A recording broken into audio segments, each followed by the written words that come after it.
За иргэд болон аж ахуйн нэгж байгууллага санхүүгийн бас одоо эрх чөлөөгийн тавьж өгөх энэ хуулийн төслийг үл дэмжиж байгаа. Бас чугар гишүүний санаачилсан. За түрүүн бас гишүүд хэллээ. Би бас дахиад автаад хэлье. Ер нь энэ тэтгэвэр цалингийн зээл чинь иргэн төлөлт нь хамгийн сайн баг эрсдэлгүй шахам ийм зээл. Тийм учраас бол хүүн илүү бага байх ёстой. Зээлийн эрсдлийн сангийн зардал бол хамгийн бага. Гэтэл бол одоо эсрэгээрээ сүүл одоо бодлогын хүн нэмэгдсэндээ зэрэгцээд тэтгэврийн зээл 18% болсон байлаа.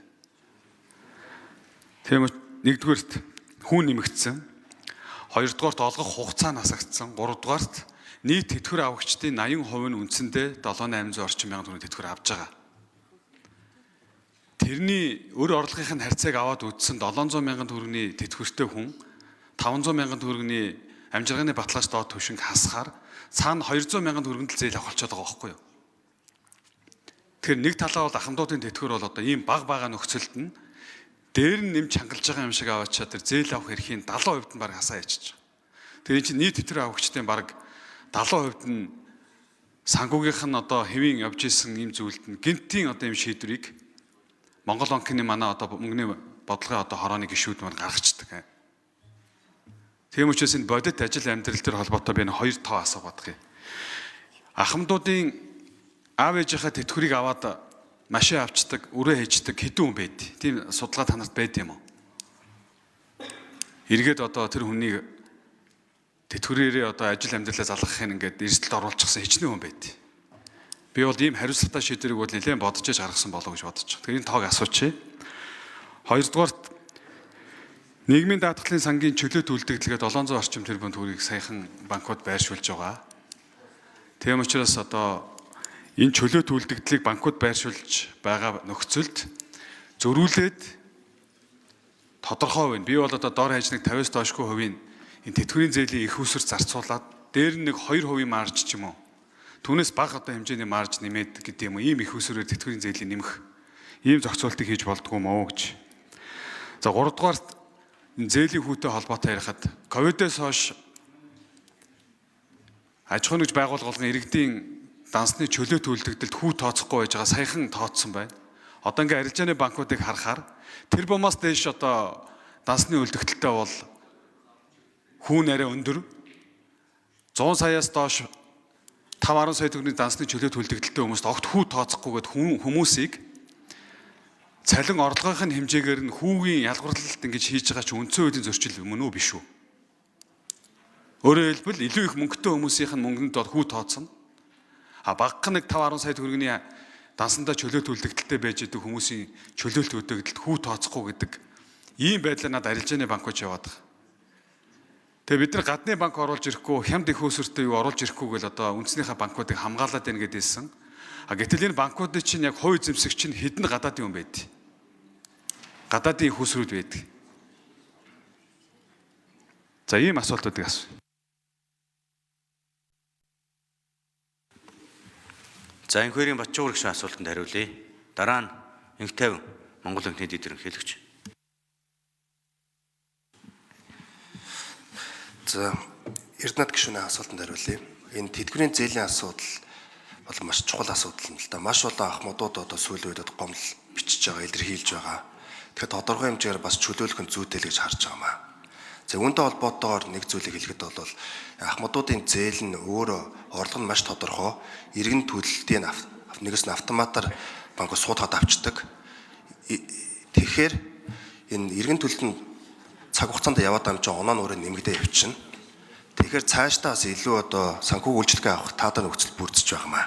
Энэ онооны системээр шилжснээр. Хоёрт нь бол бас тайлж байна. Энэ ахмадуудын зээл бол хамгийн чанартай зээлүүд нэгд ордог. Их усэр маш тодорхой байдаг. Гэр бүл нийгмийн хамгааллын яамнаас сар болгон яг аль өдөр хэдэн төгрөг орох нь маш тодорхой. Тэгэхээр илүү одоо эрсдэл багтаа зээлийн ангилд ороод тэгээд хүүн буурах ёстой гэсэн тийм одоо байр суурьтай байна. Тэгээд үүнтэй холбоотойгоор би бас бусад улс орнуудын судалгааг товчхон танилцуулъя. Нэгд Бразил, Индих, Өмнөд Африк, Кени, Филиппинс, Гана гэсэн тэтгэврийн систем яг Монголтой адилхан системд улс орнууд. Тэтгэврийн зээлийн бүтээгдэхүүн тухайн улс орнууд бас байдаг. Энэ нь болоод арилжааны чанартай зээлээс 2-13% бага хүүтэй зээл юм лээ. Тэгэхээр нэг өсний одоо эрсдэл багтаа их үсэн тодорхой зээлд илүү бага хүү авах нь илүү одоо шударга юмаа гэж хэлмээр байна л да. Гадны банкуд Монгол улсад орж ирэхгүй байгаа шүүмжлэх эртгэлтэй. Энэ нь бол хэд хэдэн зүйлтэй холбоотойгоор нэгдүгээрт бол саяхан бас интернетээр яваадсан Warren Buffett Монгол улсын хөрөнгө оруулалтын талаар ярьсан. Тэгэхэд бол төгрөгийн тогтвортой байдал хамгийн чухал гэдэг. Тэгэхээр үүнтэй холбоотойгоор манай банкнд нэг үйлчлэгээ дутаад байгаа юм. Тэр нь хеджинг гэж ярьдаг. Нэг өсний валютын ханшны эрсдлийг хамгаалсан тийм бүтээгдэхүүн манад байдгүй маа. Энийг бол бас нэг үүсэх ёстой гэж харж байгаа. Тэгээ үүндээ Монгол банк ч гэсэн олон жил ажиллаж байгаа. Гэхдээ ямар байдал, ямар зарчмаар үүсэх гэдэг тодорхой бос. Яг л манай Монгол улсад орж ирдэг валютын урсгал нь бол үнэхээр одоо нүүрснээс хамааралтай, зэснээс хамааралтай байдаг. Харин гадаадын хөрөнгө оруулалт их маш бага хэмжээр орчдөг. Нэг өсний дотоодын бүтээгдэхүүний 12% нь л гадаадын хөрөнгө оруулалт байдаг. Хөгжиж байгаа улс орнууд бол 40-60% байдаг. Энэ 12%-ийн 10% нь бараг л уйлдоо дангаар эзэлдэг. Тэгэхээр гадаадын хөрөнгө оруулалтыг нэмэх эрх зүйн орчныг сайжруулах нь үүгээр илэрхийлж байгаа маа гэж хэлье.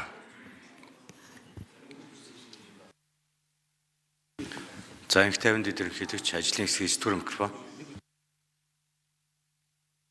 За Эрдэнэт гишүүний асуултанд хариулъя. Сүүлийн асуултнаас нэг л явчих. Тэр гишүүн тэр харилцах дансны хүүтэй холбоотой асуудал хөндөд ах шиг байна.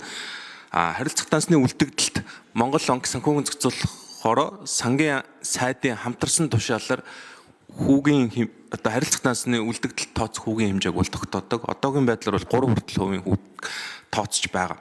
Харилцах дансны үлдэгдлийн хүү гэдэг нь тухайн иргэн аж ахуйн нэгж өөрийнхөө урсгал зардал, урсгал гүйлгээг санхүүжүүлэх зорилттой данс. Тэгэхээр энэ олон улсын жишгийн дагуу ч гэсэн харилцах дансны хүүг бол өндөр байх тийм зохицуулт юусоо байдгүй. Хадгалж байгаа хүүтэй харьцуулбал манай орны хувьд бол харилцах дансны хүүг 3%-аар таас тавиад тогтоож байгаа нь олон улсын жишгийн хувьд тэр одоо байгаа эдийн засгийн суурь нөхцөл байдлын хувьд ч бас харьцангуй өндөр уян хатан ийм зохицуулт байгаад байгаа. За тэр гадаадын банктай холбоотой асуудал дээр л Төв банк бол нээлттэй байгаа. Гадаадын банкнаас Монгол улсад үйл ажиллагаа эрхлэе гэсэн хүсэлт